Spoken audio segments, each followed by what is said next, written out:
Hello बच्चों, आपका स्वागत है अपने YouTube channel Usha study classes में। तो बच्चों, आज हम देखेंगे रविंद्रनाथ टैगोर एक महान विभूति। विश्व कवि रविंद्रनाथ टैगोर आधुनिक भारत के उन महान व्यक्तियों में से एक है जिन्होंने न केवल साहित्य और कला के क्षेत्र में नई ऊंचाइयां छुई, बल्कि भारतीय सांस्कृतिक चेतना को पूरी दुनिया में गौरवान्वित किया। टैगोर का जन्म 7 मई 1861 को कोलकाता के प्रसिद्ध जोड़ासांको को ठाकुरबाड़ी में हुआ था। उनके पिता महर्षि देवेंद्रनाथ टैगोर एक प्रसिद्ध समाज सुधारक थे और उनकी माता शारदा देवी एक अत्यंत सरल महिला थी। टैगोर अपने माता पिता की 14वीं संतान थे। उनका परिवार बंगाल पुनर्जागरण का केंद्र था, जहां कला, संगीत और साहित्य का निरंतर संगम होता रहता था। इसी वातावरण का प्रभाव था कि रविंद्रनाथ ने मात्र 8 वर्ष की आयु में अपनी पहली कविता लिख दी थी। टैगोर का मन पारंपरिक स्कूली शिक्षा के कड़े नियमों में कभी नहीं लगा। वे प्रकृति के खुले वातावरण में रहकर सीखना अधिक पसंद करते थे, जिसके कारण उनकी अधिकांश प्रारंभिक शिक्षा घर पर ही निजी शिक्षकों के मार्गदर्शन में हुई।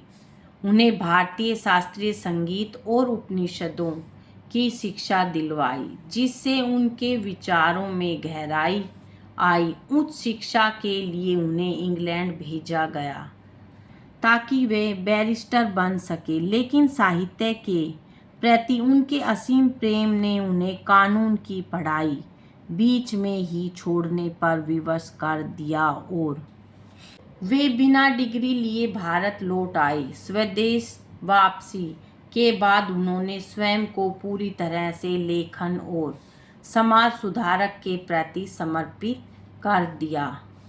टैगोर की साहित्यिक प्रतिभा बहुआयामी थी। उन्होंने लगभग 2230 गीतों की रचना की, जिन्हें आज रविंद्र संगीत के नाम से जाना जाता है। उनकी सबसे प्रसिद्ध कृति गीतांजलि है, जिसके लिए उन्हें 1913 में साहित्य के नोबेल पुरस्कार से सम्मानित किया गया। वे यह गौरव पाने वाले पहले एशियाई व्यक्ति थे। टैगोर की रचनाओं में प्रकृति प्रेम और मानवतावाद का अनूठा संगम देखने को मिलता है।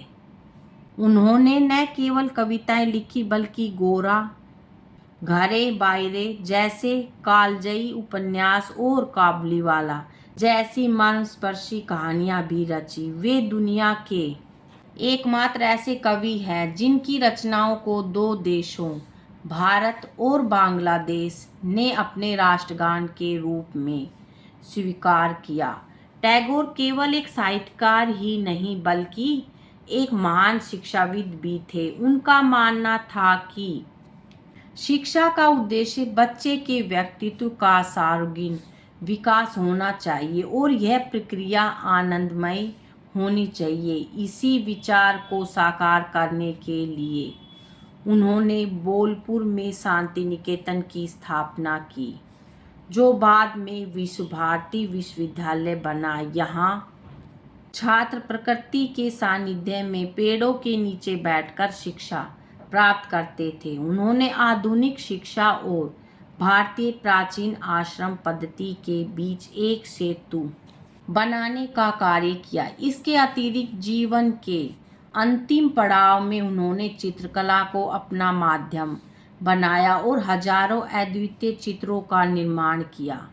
देशभक्ति के क्षेत्र में भी टैगोर का योगदान अविस्मरणीय है। यद्यपि वे सक्रिय राजनीति में नहीं थे, लेकिन उनके विचारों ने स्वतंत्रता संग्राम को नई दिशा दी। 1919 के जलियांवाला बाग हत्याकांड के विरोध में उन्होंने ब्रिटिश सरकार द्वारा दी गई नाइटहुड की उपाधि लौटा दी थी। वे महात्मा गांधी के गहरे मित्र थे और उन्होंने ही गांधी जी को महात्मा की उपाधि दी थी। 7 अगस्त 1941 को इस महान विभूति का निधन हो गया, लेकिन उनके विचार और कृतियां आज भी मानवता के लिए प्रकाश पुंज के समान है।